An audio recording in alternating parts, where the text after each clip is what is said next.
Bharatiya Janata party के हमारे प्रत्याशियों के नामांकन के पहले आशीर्वाद देने हम सबके सौभाग्य से देश के हमारे गृह मंत्री और ऐसे गृह मंत्री जिन्होंने एक कीर्तिमान स्थापित किया। वल्लभ भाई पटेल ने गृह मंत्री रहते 500 राज्यों का विलय कराया और दूसरे गृह मंत्री अमित शाह जी बैठे हैं जिन्होंने 370 समाप्त करके अपनी ताकत दिखा दी। तालियों के साथ स्वागत करिए माननीय गृह मंत्री जी का। माननीय प्रदेश अध्यक्ष अरुण साव जी हमारे बीच उपस्थित है। माननीय राष्ट्रीय उपाध्यक्ष सुश्री सरोज पांडे जी, सांसद संतोष पांडे जी, रमेश पटेल जी जिलाध्यक्ष, हमारे सभी वरिष्ठ साथीगण, आज नवरात्रि का पावन अवसर, एक बार माता की जयकारा। भारत माता की, भारत माता की, बमलेश्वरी माता की, बमलेश्वरी माता की, शीतला माता की, शीतला माता की। सबसे पहले मैं धन्यवाद देना चाहूंगा राजनांदगांव की जनता को कि आपने डॉक्टर रमन की पहचान बनाई है। डॉक्टर रमन यदि पार्षद से लेकर विधायक से लेकर सांसद, केंद्र में मंत्री और 3 बार मुख्यमंत्री बना है, पहले विधायक आपने बनाया, फिर मैं बाद में बना, उसके लिए आप बधाई के पात्र हैं। आपका मैं अभिनंदन करता हूं, स्वागत करता हूं। आपने वो गौरव दिया और एक बार फिर मैं धन्यवाद देना चाहूंगा राष्ट्रीय हमारे पार्टी के अध्यक्ष और माननीय सभी वरिष्ठ नेताओं का, जिन्हें मुझे विधायक के नाते चुनाव लड़ने का आदेश जारी किया। 15 साल अवसर मिला मुख्यमंत्री के नाते, राजनांदगांव में विधायक के नाते इस क्षेत्र का विकास किया और 5 साल में कांग्रेस ने क्या किया? पक्षपात की कार्रवाई की, पक्षपात किया राजनांदगांव जिले के साथ। राजनांदगांव का घोर अपमान होता है। राजनांदगांव में भूपेश बघेल के आते ही क्या स्थिति बदली। सड़क, पुलिया, पुल, स्कूल, अस्पताल, सारे निर्माण कार्य रुक गए। एक आंकड़ा मैं देख रहा था, राजनांदगांव नगर निगम में अधोसंरचना मद में 18 से 23 कांग्रेस के शासनकाल में 39 करोड़ मिले और भारतीय जनता पार्टी के कार्यकाल में 13 से 18 200 करोड़ रुपया मिले थे। ये तुलना आप कर सकते हैं क्या स्थिति कांग्रेस ने किया।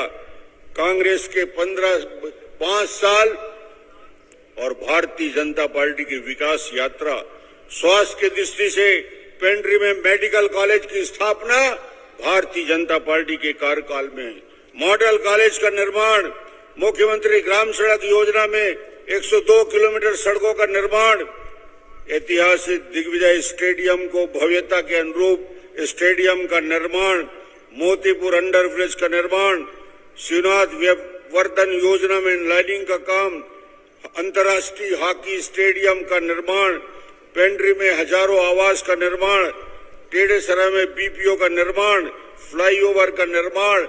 और भूपेश ने क्या किया 5 साल में? राजनांदगांव के साथ छल किया है, राजनांदगांव के साथ धोखा किया है, छत्तीसगढ़ के विकास को अवरुद्ध किया है भूपेश बघेल ने।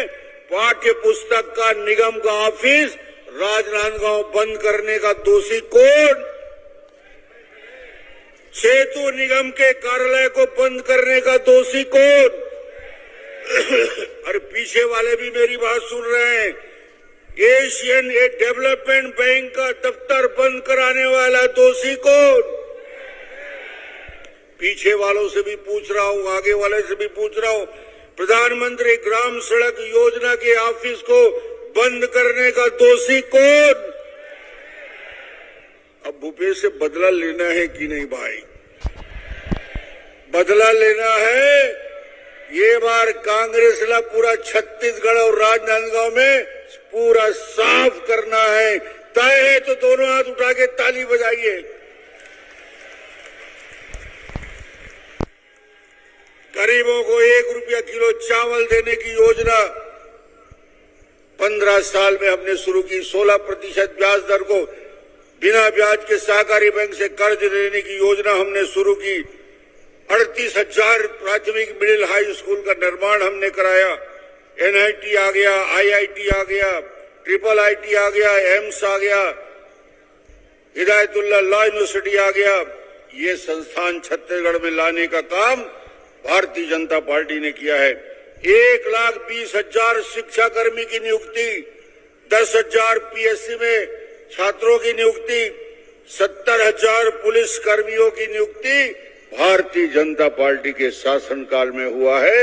और भूपेश के 5 साल में भूपेश एक ही बात न बोलते, बार बार बोलते, छत्तीसगढ़ के 4 चिन्हारी, नरवा गरवा घुरवा पारी।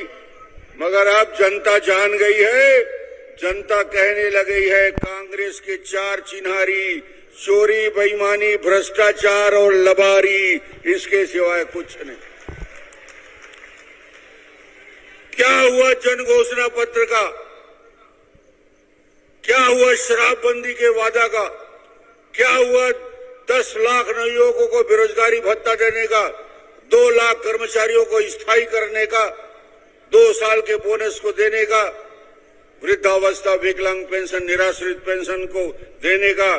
इन सारे कामों को छोड़कर आज हालत ये है, 5 साल में 15,000 करोड़ का घोटाला।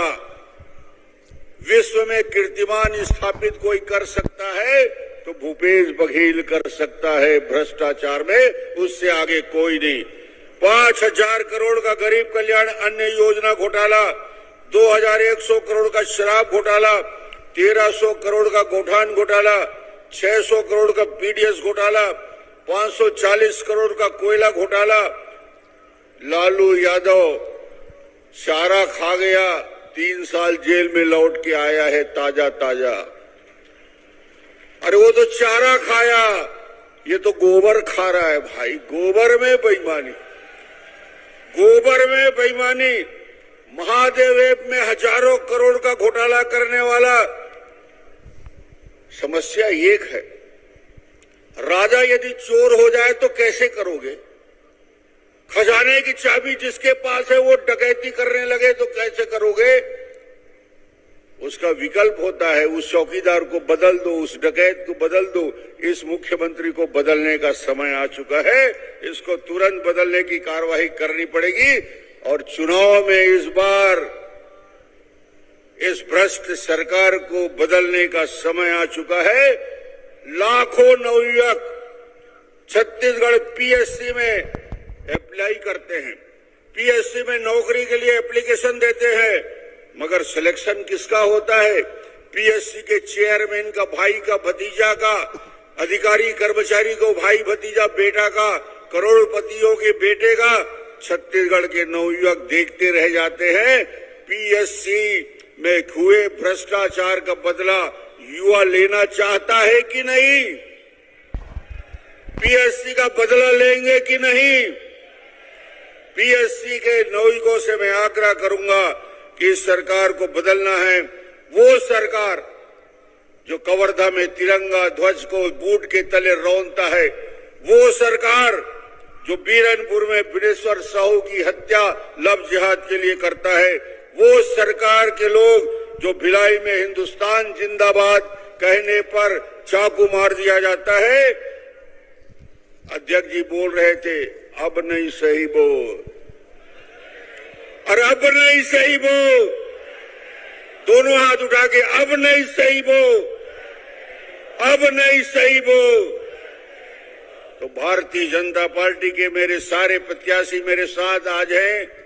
मैं सबके लिए आग्रह एक बार करना चाहूंगा, इन सभी प्रत्याशियों को जो आज भारतीय जनता पार्टी के आज आए हैं, उन सभी प्रत्याशियों को आपका सहयोग, समर्थन, आशीर्वाद मिले। दोनों हाथ उठा के ताली बजा के उनका स्वागत करिए।